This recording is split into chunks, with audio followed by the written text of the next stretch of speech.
ഇന്നത്തെ വീഡിയോയിൽ നമ്മൾ കുറഞ്ഞ ചെലവിൽ എങ്ങനെ ഒരു ആമ്പൽക്കുളവും പുൽത്തകിടിയും നിർമ്മിക്കാമെന്ന് നമുക്ക് നോക്കാം. ഇതിനായിട്ട് നമ്മുടെ വീടിൻ്റെ ഏതെങ്കിലും ഒരു ഒഴിഞ്ഞ സ്ഥലം എടുത്ത് അവിടെ ഒരു വാർത്ത തൊടി വാങ്ങി വെക്കുക. ഇത് സിമൻ്റ് ഇട്ട് വൃത്തിയാക്കി തേച്ച ശേഷം വീഡിയോയിൽ കാണുന്ന പോലെ സെൻറ്ററിൽ ഒരു പൈപ്പ് നാട്ടുക. നമുക്ക് ലൈറ്റ് കൊടുക്കാൻ വേണ്ടിയിട്ടാണ് ഈ പൈപ്പ് ഇവിടെ വെച്ചിരിക്കുന്നത്. ഇനി സിമൻ്റ് നന്നായിട്ട് ഉണങ്ങിയ ശേഷം 8 മണിക്കൂർ നേരത്തേക്ക് സിമൻറ്റിൻ്റെ പശപ്പ് മാറാൻ വേണ്ടിയിട്ട് വാഴയിലയും വാഴപ്പിണ്ടിയും ഇട്ട് വയ്ക്കുക. 1-2 വെള്ളത്തിൽ തൊടി നല്ലതായിട്ട് കഴുകിയ ശേഷം തൊടി വൃത്തിയാക്കി എടുക്കുക. ഇനി നമുക്ക് തൊടിയും അതിൻ്റെ ചുറ്റുപാടും ഒക്കെ പെയിൻ്റ് അടിച്ച് വൃത്തിയാക്കാം. പെയിൻ്റ് അടിച്ച ശേഷം ഒരു ദിവസത്തേക്ക് നമുക്ക് പെയിൻ്റ് ഉണങ്ങാനായിട്ട് ഇടാം.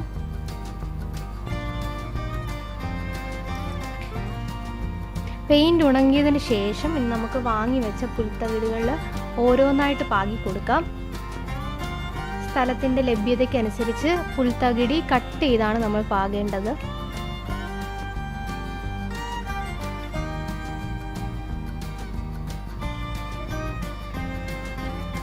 നമ്മളിപ്പം വീഡിയോയിൽ കാണുന്നത് പോലെ തന്നെ സ്ഥലത്തിൻ്റെ ആകൃതിക്കനുസരിച്ച് നമ്മൾ പുൽത്തകിടി പാകിയിട്ടുണ്ട്.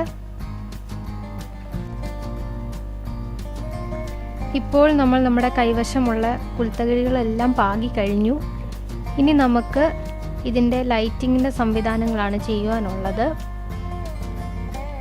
അതിനായിട്ട് നമുക്ക് ഒരു വയർ വലിച്ച് ഡൂമും ലൈറ്റും അതിലേക്ക് കണക്ട് ചെയ്യാം.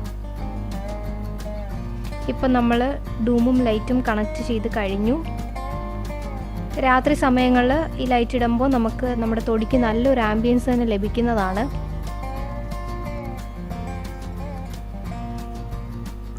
ഇനി നമുക്ക് തൊടിക്കകത്ത് വേറൊരു കളർ പെയിൻ്റ് അടിച്ചു കൊടുക്കാം. നിങ്ങൾക്ക് ഇഷ്ടമുള്ള കളർ അടിക്കാവുന്നതാണ്.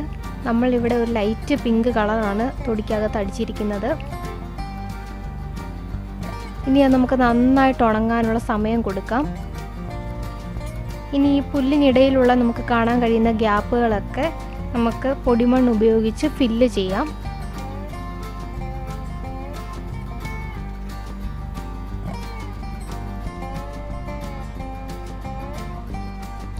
ഇനി നമുക്ക് ചിതൽ ശല്യവും ഫംഗൽ ബാധയും ഒക്കെ ഒഴിവാക്കാൻ വേണ്ടിയിട്ട് പുല്ലിന് മരുന്ന് തളിക്കാം. ഇവിടെ നമ്മൾ ഉപയോഗിച്ചിരിക്കുന്നത് മാൻസബ്, ടാൻബാൻ എന്നീ 2 മരുന്നുകളാണ്.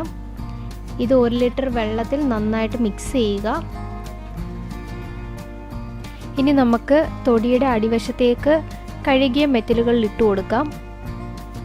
വെള്ളത്തിന് ഒരു തണുപ്പ് ലഭിക്കാൻ വേണ്ടിയിട്ടാണ് നമ്മളിങ്ങനെ ചെയ്യുന്നത്.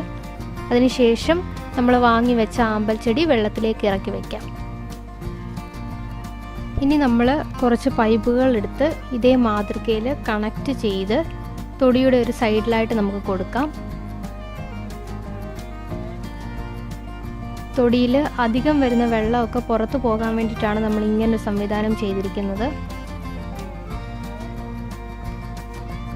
എങ്കിൽ തന്നെയും ഇടയ്ക്ക് നമ്മൾ തൊടിയുടെ വാട്ടർ ലെവൽ മെയിൻറ്റെയിൻ ചെയ്യുന്നത് നല്ലതായിരിക്കും.